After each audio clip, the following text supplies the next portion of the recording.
Hey, Steve Magnante here at high-octane Classics in Auburn, Massachusetts with a 1972 Mustang Mach 1.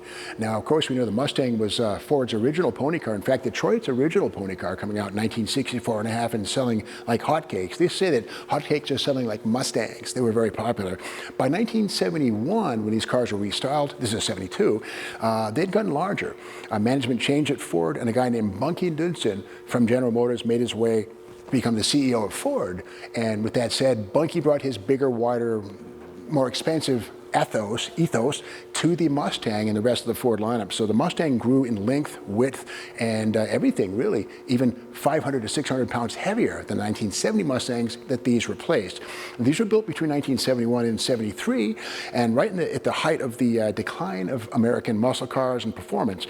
And in total, of 125,093 Mustangs built in 1972, 27,675 were Mach 1s. Now, what did Mach 1 mean? No 6 cylinders, no convertibles, no coupes, always fastbacks. But this one was born originally with a 302 two-barrel, which became the base engine, although for an extra $40.79, the 351 could be had. You can see this one here, the Mach 1 hood scoop right here, and very appealing car visually, not a whole lot of power. 1971 was the final year for the optional 429, and you could not get that in 72, so the 351 was the step up from the 302, and this one has the 351. Let's open the hood, kind of very cool. I like these scoops right here. They're functional on this one here. The turns here, very reminiscent of the old 442 in many ways. Okay, open sesame. And there she is. And you can see the hood is functional. Here's the ductwork here, which feeds into the sealed air cleaner element, the rubber right there, seals up against the bottom of the scoop. And these are vacuum actuated. At wide open throttle, these things kick open and allow cooler air to reach the air, in the air cleaner, I should say. And again, 351 Cleveland, canted valves, not your typical Windsor with inline valves. These are canted valves, so they breathe a little better than a Windsor style 351 or 302. And again, some dress-up goodies here. We have billet aluminum hood hinges, nothing wrong with that. They have little hydraulic pistons here, no more springs. A nice touch at the car show. Chromed cowl struts here, nothing wrong with that. Aluminum radiator, nice heavy-duty piece right there. Aluminum water pump, polished, power steering, and of course a billet aluminum pulleys on the engine. Of course, hooker coated headers to allow a little extra evacuation on the exhaust side of things. So probably at least 350 horse, I would say, without any problems here. I do like the Magnum 500 wheels. They're 15s. We see them here.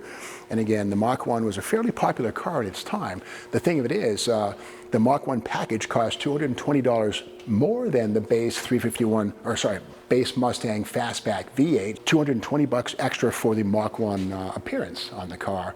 And this does have disc brakes up front, as they all did. And we come to the back of the car. The funny thing about the 1971 through 73 Mustang is the Fastback was almost horizontal. Right here we can see that the Fastback, no more notch, nothing. And this one does have deep tint on the rear window. The thing is, if you're in the back seat of this thing without the tinted window, you're going to get cooked inside of this thing. But again, nearly horizontal window, probably the only time that Ford used something this extreme in its styling department.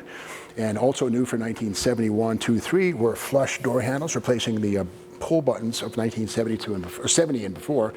And inside, we see the automatic, and of course, bucket seats, center console. All those goodies were standard with the Mach 1, and nicely done inside.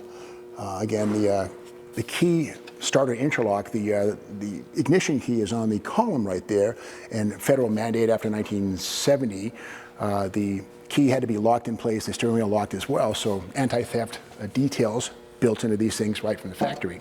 And again, here's the nearly horizontal roof line on these things.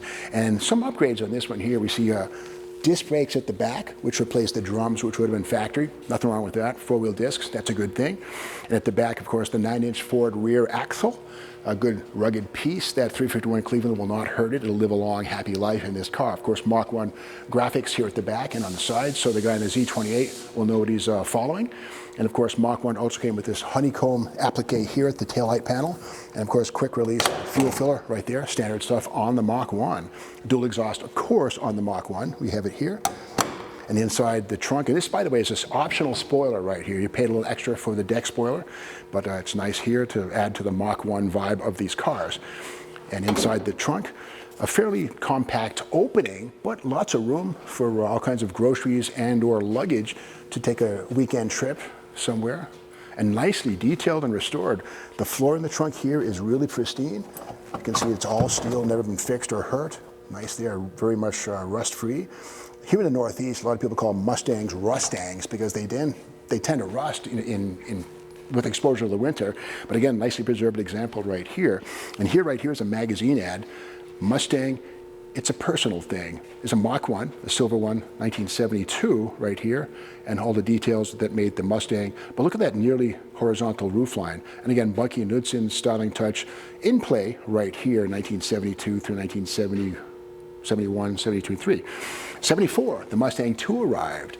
4 cylinders, V6s, no more big V8s.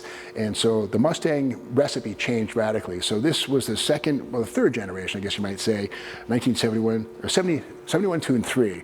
And again, the biggest, widest, heaviest Mustang, but again, a very iconic design and a great example of the breed. To learn more about this car, go to the High-Octane Classics website and check out the photo gallery.